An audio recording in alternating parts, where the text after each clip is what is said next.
السلام علیکم۔ اعوذ باللہ من الشیطان الرجیم۔ بسم اللہ الرحمن الرحیم۔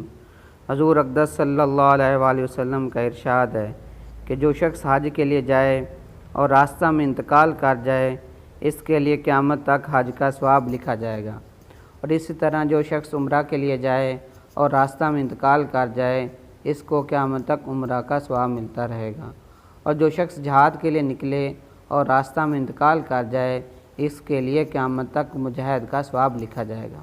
فائدہ: ایک اور حدیث میں وارد ہے کہ جو شخص حج یا عمرہ کے لیے نکلے اور مر جائے نہ اس کی عدالت میں پیشی ہے نہ حساب کتاب، اس سے کہہ دیا جائے گا کہ جنت میں داخل ہو جا۔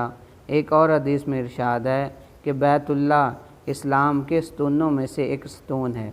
جو شخص حج یا عمرہ کے لیے نکلے اور راستہ میں مر جائے تو جنت میں داخل ہو جائے گا، اور جو فراغت کے بعد واپس ہو وہ اجر اور غنیمت کے ساتھ واپس ہوگا۔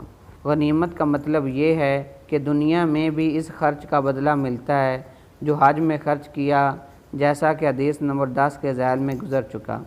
ایک اور حدیث میں ارشاد ہے کہ جو مکہ کے راستہ میں جاتے ہوئے یا واپسی میں مر جائے اس کی نہ پیشی ہے نہ حساب کتاب۔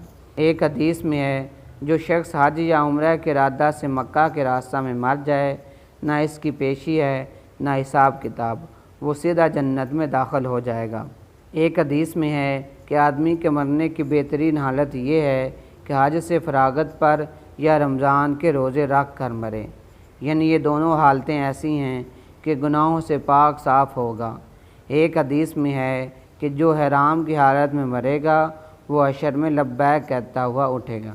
اللہ تبارک تعالی ہمیں عمل کرنے کی توفیق عطا فرمائے، آمین۔